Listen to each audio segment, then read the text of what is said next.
All right, let's further unpack this now by welcoming crime expert Mr. Chad Thomas. Chad, it's always a pleasure, sir. Thank you so much for your time. Let's talk about this violent incident. Again, guns involved. This is now fast becoming synonymous with our weekend chats. What do you think is really going on? Good afternoon, Alicia, and hi to the viewers on the Sunday. I went through to Reiger Park early this morning and I met with the family of one of the deceased, a 23-year-old man that was shot yesterday.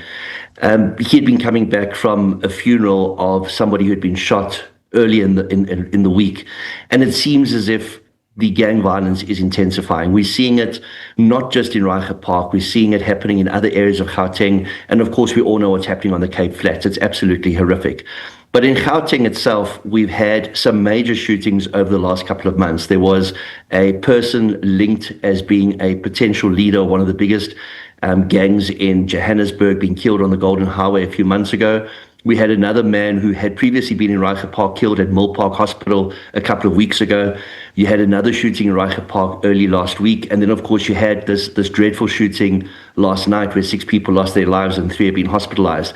It just shows that there's a vacuum in leadership within these different gangs, and it would appear as if there's a turf war of sorts taking place. You know, what do you think is needed, Chad, in order to address this gang violence situation beyond, of course, the current policing methods? What types of additional measures then can be swiftly implemented? We are aware of the inherent challenges within the structures, but seriously, this is one of the most key departments for any state in order for it to maintain governance as well as uphold its laws.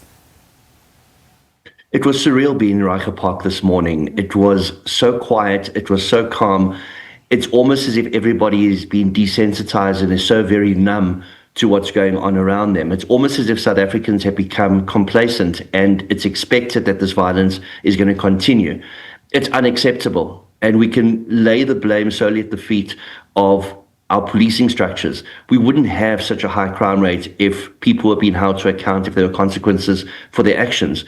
We've got such a low rate of convictions for murders and other serious crimes simply because investigations aren't being done. Resources aren't being allocated correctly. People aren't being trained right.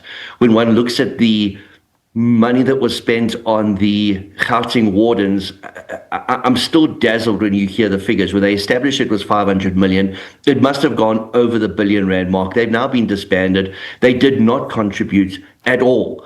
Yet that money could have been utilized otherwise. If the Gauteng provincial government had that money to spend, they could have rather utilized it by giving it to national government to utilize with their South African police service counterparts, or they could have capacitated Gauteng traffic services or local policing structures within EMPD, JMPD, or TMPD. And I think this is something that we need to understand. We need a lot of decentralization to take place. We can't rely on a national police force. We need to also have investigation powers on the ground given to provincial and local law enforcement organizations, not just the national policing structures. You know, Chad, when you speak of decentralization, I mean, I was thinking about what about the introduction of additional parallel policing structures? I mean, like, you know, ramping up resources around your CPFs. I know they currently do not have enough resources because they are still mostly civilians. But this is another way, right, of ensuring safety within our communities. And there's always this common trend, right?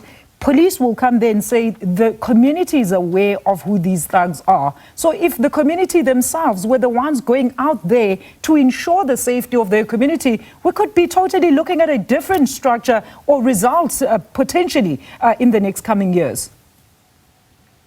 Not necessarily. We have community policing forum structures at all police stations. It's constitutionally mandated and it's managed by the MEC for safety and security in that particular province. In this particular instance, the MEC's post is held jointly by our Premier. He's taken that into his portfolio. You also have community patrollers, which are funded by the safety and security portfolio of the provincial governments. But these are not peace officers. They're not armed. It's almost like those wardens. Those wardens were never armed. They were given BMWs with blue lights, sirens. They were expected to make a difference, but they weren't armed.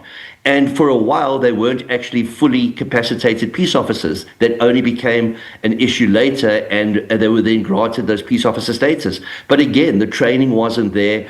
At a later stage, they were sent to the military for training. Why We don't know. Now some of them are going to be sent to the traffic department to be trained for a year. Those that don't qualify will be wardens for local traffic departments. It just doesn't make sense. We had so much money spent on those wardens that could have been allocated properly.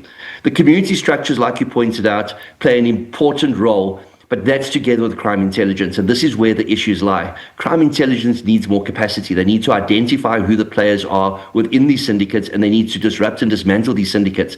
These syndicates have become so very emboldened that they are acting with impunity.